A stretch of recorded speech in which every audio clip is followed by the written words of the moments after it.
Hello guys, welcome back to Bullion Watch channel. And guys, today I want to make a comparison video. There are two watches here in front of us, and both are Japanese timepiece. The first one is Kurono Chronograph 2, and the second one is Grand Seiko SBG reference model number SBGW231. And today I want to make a direct comparison between these two. I think these two watches are amazing, and they are both very different. It's like the yin and the yang. They are very different. The only similarity between them is that both are from Japan. But other than that, in terms of feature, the size, everything about them are different. And today I want to make a comparison, but in the end, I want to ask for your opinion. I mean, which one you like better? Okay, so they're opposite, guys. They're opposite. So the first one is Chronograph. So the first difference is that it's very obvious. This one comes with a date. This one has no date. So this one has a more simplicity. So this is far simpler compared to this one. And then in terms of color, they're also very different. This one is very colorful. It's dark. We have like a orange inner circle inside the dial, and then yeah, it's very dark. It has a dark dial, but it's also colorful. Whereas this one, it has a bright dial. It's white, creamy white dial, and there's no color whatsoever. So it's more classic. Whereas this one is not that classic. It's sporty and playful, and then also this one is simple watch. As you can see, it has no complication whatsoever. It's just second, minute, and hour hand, which is amazing because I like simple watch. But this one has chronograph complications, so it can be used to time the event. And then also, in terms of legibility, this one is very poor, guys. I just got this watch, and then I gotta be honest, it's quite difficult. I mean, to see the time on this watch. So most of the time, I just wear this watch because I like the aesthetic of this watch, and I just wear it as an accessory, but not necessarily for me to see the time, but this one is very easy. It's very legible. I can see the time very easily with this watch because yeah, there's not a lot of information inside the dial, but this one, as you can see, like it has like the tachymeter, and then yeah, everything is just overlapping, and it's very difficult to see the time. And then there's also another difference. This one, it has closed case back, so there is no open exhibition case back where you can admire the movement. But for this watch, it's special because it has exhibition case back, and the movement is also quite beautiful. The screws are blued, and because of the Zarsu polishing, and you can see like the watch is very shiny. It looks very beautiful. This one has manual wind movement, so yeah, I have to wind it. So it has 3 days of power reserve, so quite long in terms of power reserve, whereas this one has only 45 hours of power reserve. So this is actually quite short, okay, less than 2 days. Not really a problem if you wear it every single day, but once I have like so many watches, it's gonna be a problem because 45 hours is not really that long. And this one has automatic movement, so I have to wear it in order for it not to die. But this watch has manual wind movement, so it doesn't really matter if I wear it or not, it will die unless I wind it. So this one needs to be wound every single day, but this one, I don't need to wind it. So I just have to wear it in order to keep it alive. And then both have a strong vintage vibe.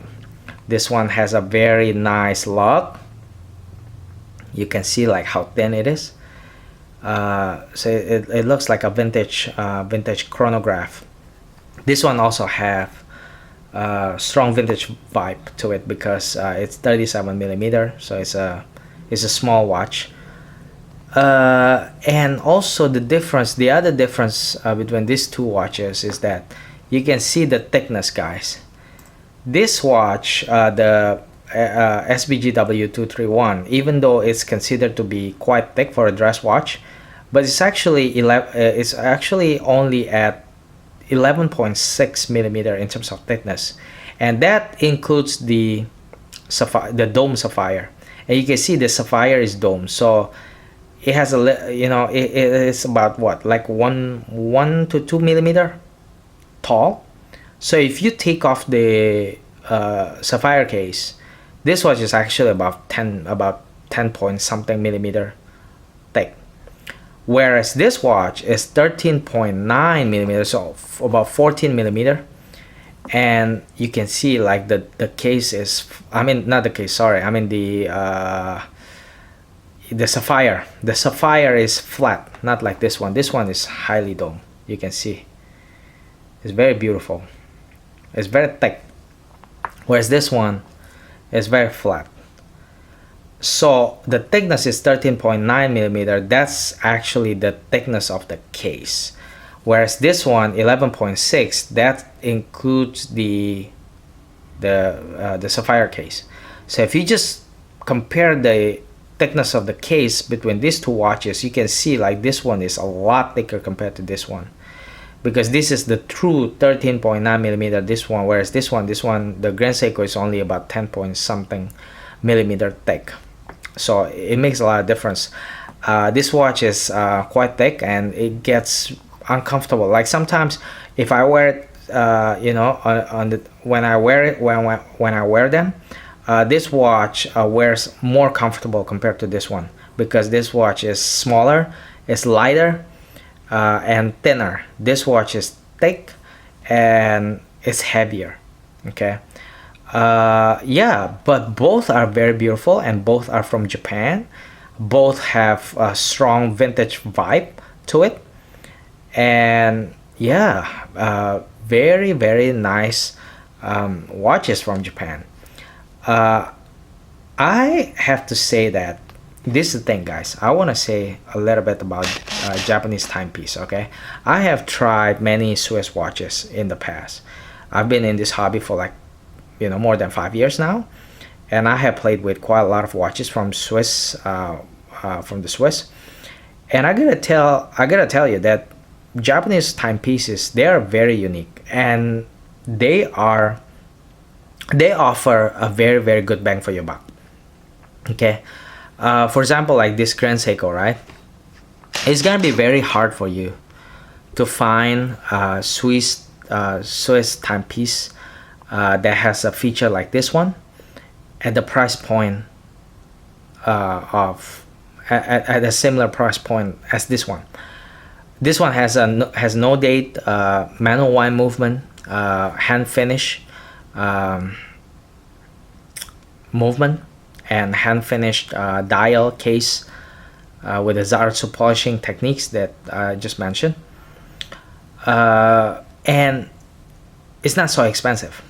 Okay, you can get this one about $3,000 to $4,000. So very, very good bang for your buck.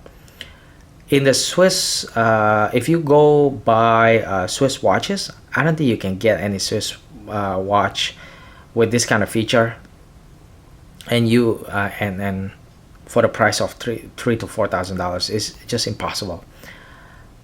So this one is very, very unique. These Japanese timepieces, they're very unique. So this watch packs so much value, and then for this one, what is so unique about this Kurono chronograph? This chronograph is only 13 point. Sorry guys, I mean it's only 38 millimeters, so it's actually quite small. In the Swiss watch, if you're getting a Swiss watch, it's gonna be very challenging for you to get a watch, a chronograph with 38 millimeter case, which is considered to be small. you can get it, but you have to pay like a lot of dollars. Normally if you go like super high end like Patek Philippe, yeah, they may have it, but you're gonna pay like a lot of money. But this watch is nowhere near that, and you're getting like 38 millimeter case size, so which is amazing. So this is what I'm talking about. Like Japanese timepieces, I think they are very unique. They are different. They are very different compared to Swiss watch. But they're unique. They have a different vibe. They have different feeling. They offer different things. And I feel that, when you play with Swiss watch and Japanese watch, I think that in terms of value, I think you get more bang for your buck if you buy Japanese timepieces, because I feel that you got better finishing, you got better, just better feature in general for your dollars. But I feel that Japanese timepiece, they're also quirky at the same time. So for example, like this one, right? I feel that, yeah, 38 millimeter is fine, it's good, but you can see like it's very thick. I've worn this watch for a couple of days now, and I find it to be a little bit uncomfortable because it's so thick. It really, like press my wrist and makes me uncomfortable. And then this watch, what is not good about it? Actually nothing. I really like this watch, but if I have to say what is quirky about this watch is that some people complain about the thickness of the watch. Okay, and this is considered to be a little bit too thick for a dress watch, because at 11.6, even though considering that the crystal is dome, this is actually about 10 point something millimeter, but it's still thick because it's 37 mil watch, which is rather small, and then you have a thickness of like 10 point something millimeter. So some people, if they want to get dress watch, they want it to be thin, like under 10 millimeter. So it's actually quite quirky, but I like it because I feel that because of the extra thickness, it makes it this watch can be worn casually. It doesn't feel so formal. To me, it's actually positive. It's a positive thing, but I know some people don't like it. So it's quirky. It's quirky because you're not gonna get a watch like this, 37 mil, with a thickness of what is it, like 10 point something millimeter. No, you're not gonna get it in the Swiss. If you're getting a Swiss watch with 37 mil case size, the thickness is gonna be about like 7-8 millimeter. It's gonna be a very high end super high end timepiece. But that's not what you get with this watch. So this is why, like, Japanese timepiece, I feel they're very they're quirky, but also interesting at the same time. But in terms of the finishing and everything, I feel that you're getting a lot more when you stick to Japanese timepiece. So like, for example, like this one, you get like Zaratsu polishing, on the case, the minute, the hour, and the second hand. Everything is polished by hand using the Zaratsu polishing technique skills. It's hand finish, and you're gonna pay like top dollars, if you go buy Swiss watch. But then not with this one. This one, you can get it like at a very competitive price, and you get hand finished product.